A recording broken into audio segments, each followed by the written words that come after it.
km en rafale sur Piton-Sainte-Rose, avec plus de 600 mm de pluie en 24 heures. Donc il y a eu un déchaînement de la nature sur les régions nord et est de la Réunion.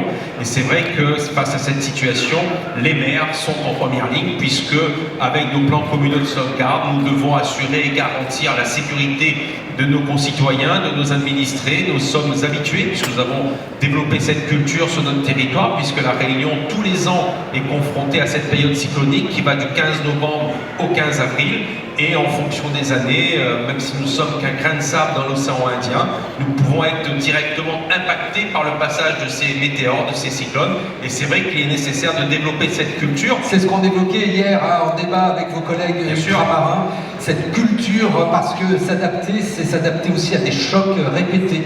Oui, souvent on parle de résilience, moi je n'aime pas ce terme, parce qu'on subit. Et ensuite on doit se relever. Et c'est vrai que quand on subit l'événement climatique, on est à la fois dans nos postes de commandement, en mairie, on doit essayer de répondre aux urgences, mais en fonction de la gravité de la situation, nous sommes démunis, nous ne pouvons rien faire face à la force de la nature. Vous savez, quand on passe de l'alerte rouge, puisque c'est graduel et gradué le niveau d'alerte, à l'alerte violette, où personne ne sort, même pas les secours. Et quand on a des appels où on nous demande, il y a des appels au secours, il y a des familles qui ont leur toit de maison arraché, des inondations. La maire de Saint-Denis hier a témoigné, notamment le quartier des Camélias, où elle disait heureusement que ça s'est passé en plein jour, sinon nous aurions eu pas seulement 5 morts, c'est 5 morts de trop déjà, mais c'est vrai que si c'était de nuit, cet événement aurait été plus dramatique encore. Donc c'est pour bien montrer que nous les maires à La Réunion, nous avons appris à gérer ces événements, mais malheureusement, face à Dame Nature, on se sent parfois démunis. Et ce qui est vrai chez nous, dans nos territoires, mes chers collègues de la France hexagonale et notre ami président de l'AMF, maire de Cannes, sait de quoi je parle, parce que je le vois régulièrement aussi sur tous les fronts, il ne dort pas les nuits pour surveiller sa population. Dernièrement encore, je crois que c'était ce week-end, où il y a eu encore un événement orageux assez marqué. Donc ça peut arriver sur n'importe quelle commune, sur n'importe quel territoire, et il nous faut arriver ensemble à développer ces réflexes. Et parce que le mandat de maire est rude, en fait, nos réussites n'en sont que plus belles. Et partout en France, malgré les contraintes, malgré les vents contraires, les budgets difficiles, les communes ont avancé. Les communes n'ont cessé d'investir dans le service public, dans la solidarité, dans la transition écologique. Nous avons avancé. Chaque jour, des écoles sont réouvertes, des gymnases sont construits, des maisons de santé, des lieux de culture créés, des arbres plantés, des pistes cyclables aménagées, des emplois sauvegardés ou même des emplois créés. Et cela, le mandat de maire le permet. Ce sont de grandes réussites que nous initions ou que nous accompagnons d'ailleurs coûte que coûte.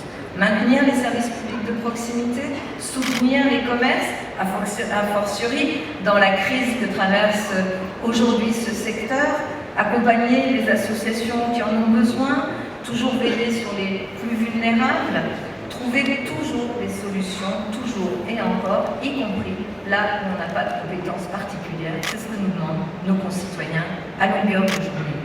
Et les communes ont tenu la main d'un pays qui est un pays inquiet. Et je veux le dire ici, parce que ce n'est pas assez dit en dehors de ces murs, il faut aussi regarder le chemin parcouru. Ce moment de bilan intervient malheureusement dans un contexte encore plus difficile pour les collectivités locales. Un projet de loi de finances qui fait peser une contrainte encore plus forte sur nos communes.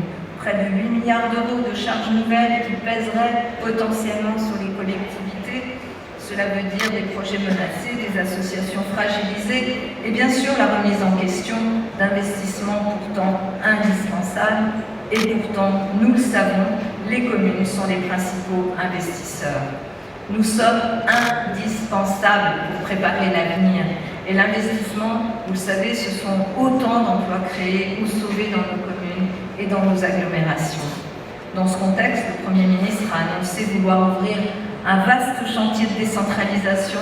Eh bien, c'est une très bonne chose. Nous le réclamons depuis longtemps. Et il nous faut aussi préparer les chantiers de demain en s'appuyant toujours sur ce qui fonctionne aujourd'hui, parce que ça ne sert à rien de penser demain en abîmant ce qui fonctionne aujourd'hui. De la République ce sont les maires de France dévoués, et il faudra des moyens concrets leur permettant d'exercer leur mandat indispensable dans des conditions dignes. Je pense à de la formation, de l'accompagnement, de la protection. Beaucoup de chantiers sont à ouvrir. Et mes chers collègues, pour conclure, je voudrais revenir sur un point qui me tient beaucoup à cœur. En fait, Paris, c'est une commune. Alors certes, c'est la capitale de la France, mais c'est une commune un peu comme les autres. Elle est plus grande. C'est vrai qu'on a plus de services, plus d'agents, plus de fonctionnaires, voilà, on est plus sous le regard des projecteurs. Mais c'est une commune comme les autres communes, et j'ai toujours tenu depuis ces presque 12 dernières années que je suis maire à faire en sorte que le lien entre Paris, la capitale de la France, et toutes les communes de France soit un lien fort. D'abord parce que Paris, c'est aussi toute la France. Nous sommes constitués de femmes et d'hommes venant de toutes vos communes, de toutes les régions, de toutes les provinces. Et c'est ça Paris, c'est ce qui fait la force de Paris. Et ici, à l'Association des maires de France, j'ai toujours trouvé cette fraternité, cette capacité à établir ce lien. Il y a eu des événements importants qui nous ont permis de le réaffirmer, parce que parfois c'est tellement facile de caricaturer la capitale en disant Paris comme si Paris était un endroit de gens hors sol. Non, notre sol c'est Paris aussi. Et la mer de Paris n'est pas hors sol, elle est sur le sol de Paris, et ce sol de Paris la rappelle en permanence à ce qu'est le sol de France. Et lorsque nous nous sommes retrouvés, je me souviens très bien de l'avoir fait ici avec toi, cher François, après les attentats de 2015, et que nous avons tenu ce congrès, que nous sommes venus et que tous les maires ont entamé la Marseillaise pour dire aussi leur soutien à Paris. J'ai encore une émotion 10 ans après, nous venons de commémorer ces attentats. Mais j'ai la même émotion quand je vois ce rapport très fort qui s'est aussi retissé pour des événements exceptionnels. Les Jeux Olympiques et Paralympiques, c'est pas si loin, ce n'était pas une parenthèse dans le pays. C'est un moment où nous avons été tous ensemble. Que compte tenu du calendrier. Décision importante, oui, donc alignée sur le mandat municipal. Absolument, il n'est pas impossible que le mandat qui va s'ouvrir dure également une année de plus compte tenu du calendrier politique national. Et donc, c'est pour la durée du mandat que le président et l'ensemble des instances seraient dorénavant élus. Alors, il y a bien sûr des conditions de remplacement du président qui sont précisées dans les statuts, mais comme notre président est irremplaçable, je ne les aborderai pas, vous les avez lus et vous les relirez. Les autres modifications, une qui a l'air du détail mais qui ne l'est pas tout à fait, c'est l'intitulé même, le nom de notre association. Nous sommes l'Association des maires de France. Mais dans nos statuts, il n'est pas écrit que nous sommes l'Association des maires de France et président d'intercommunalité. La révision des statuts propose de mettre la lettre en conformité avec la réalité, et c'est plus important que de la pure forme. Les modalités de réunion des instances, je ne rentre pas dans les détails, mais je préciserai ce que vont être à partir de cette révision les nouvelles instances, ou plutôt les nouveaux intitulés des instances de notre association. Je précise que comme nous sommes association d'utilité publique, nous avons veillé à inscrire dans nos statuts plusieurs articles sur la notion d'éthique, parce qu'il nous semblait important de le faire et il est tout à fait recommandé qu'il en soit ainsi. Alors les organes, eh bien, il y a des changements d'intitulé, mais dans le travail quotidien, il n'y aura pas beaucoup d'évolution. Le conseil d'administration est créé, il remplace le bureau d'aujourd'hui, qui est appelé dans le langage de l'AMF le B36, puisqu'il contient 36 membres élus par le Congrès. Le bureau remplace le bureau exécutif, ce qu'on appelle notre B10. Les organes de direction, tous les membres, parce qu'ils collectent les cotisations et renforcent notre puissance collective.